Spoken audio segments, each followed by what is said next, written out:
Hey, if you love dystopian movies from the near future with young adults and only one can survive, then you'll probably love The Long Walk.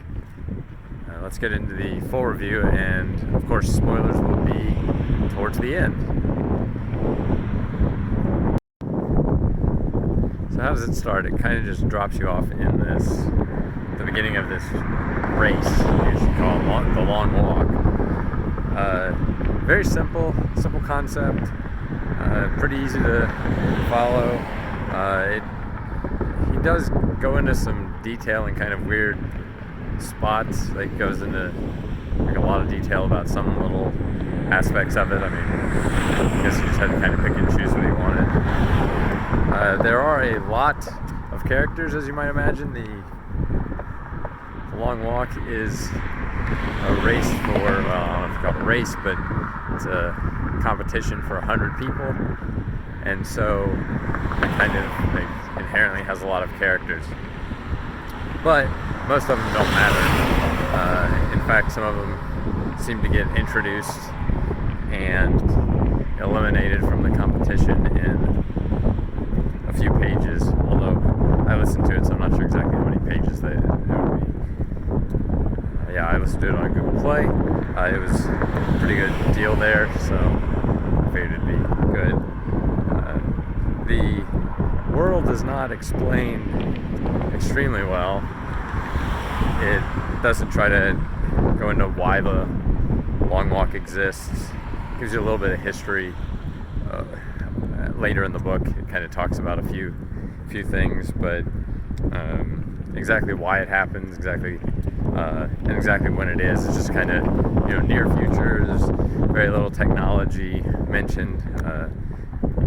The competition itself is just a walk where 100 people start the walk, and whoever is the last person walking wins. Exactly what the point of all this is, they don't really get into. It's pretty clear that things are bad, and because the winner gets the big prize, that's it. I'll go a little bit more into that in the spoiler thing.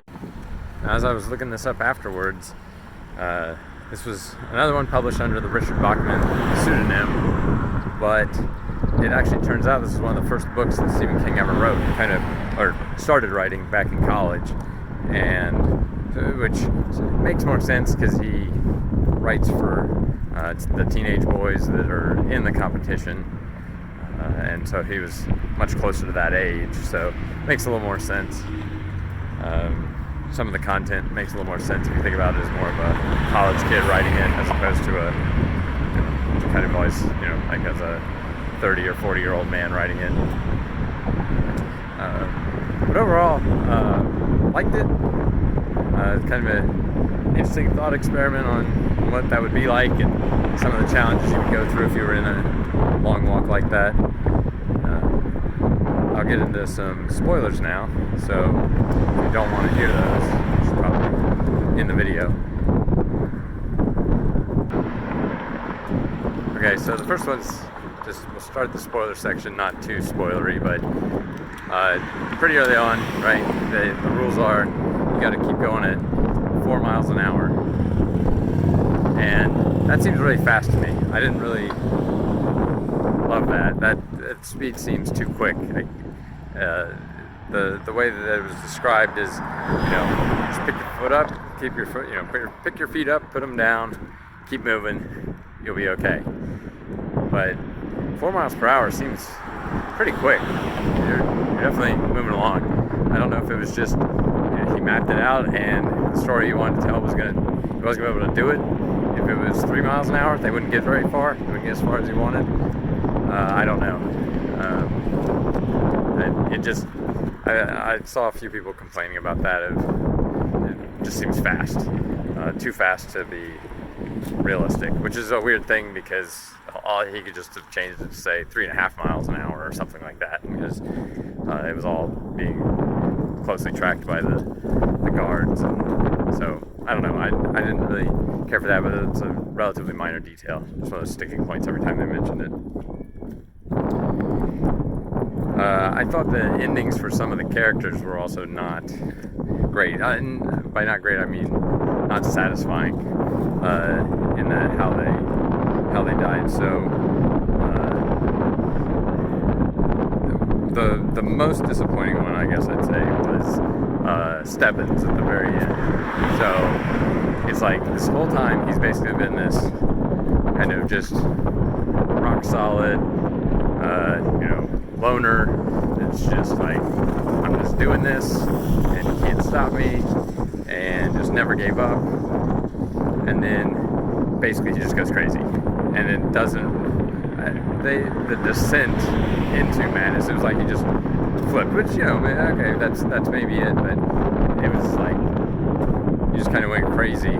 And so I would have preferred it if you started to see the signs that it was gonna go bad for him. Some of the other ones were okay. Garrity's at the very end was a little more satisfying, but also just kind of ended. I guess that's one thing you would kind of expect. It's like you pick up this story and it's told from one kid's perspective, basically. And so you have to assume he's going to either be the next to last or the last participant in the race, because if he's out, if he dies, and then there's like 4 people left, well, how did it end? So you're like, well, he's got to make it at least to the next to last. And so there was this like kind of a concern, but it almost felt like he was too safe. The character was not going to have any problems, or problems, but was never going to be really out. And so it was like a little tense, but not maybe as tense as it would have been. I don't really know if there's a good solution for that. Now, the part where Stebbins says that he's the son of the general or whatever, interesting, but again, never resolved. So, was it true? Is it one of those stories, like another spoiler for the movie Joker, you haven't seen it, of like where he thinks he's the son of somebody important, but is not actually? Maybe. You never really know, never really find out for sure. Just that ambiguity. Okay, but not the best plot point, in my opinion. So the actual ending itself, like the very, very ending, where he wins, they only reveal like through bits and pieces, like, what do you get? And it's anything you want. And it's just real ambiguous like that, which, okay, fine. And all the money you could want, any place to live. Definitely, I liked how he touched on how just the going through the long walk will make you crazy. So even if you win, you kind of lose. But I don't know, it would have been neat to explore more of that. The ending where he wins, they all start to run up to him. They don't tell him what it is that he's, and then he basically is so out of it. He's gone so crazy from 4 or 5 days, I forget where he gets to, 5 days, 4 days of walking, and he goes basically crazy at the end, and it kind of implies that either he collapses and dies, or has gone crazy, and who knows what will happen. It just kind of leaves it there. It's another one of those kind of Stephen King, you can write your own ending, but sets it up. You have to kind of decide. It doesn't really pick it up like a month or anything later, and no epilogue to explain where he got to. And so I was like, it's a little unsatisfying, but it's more the journey. It's more the walk itself, not the destination, right? Yeah, that's what I thought. So overall, pretty good. I enjoyed it. Definitely fun. Would recommend. So have a good one.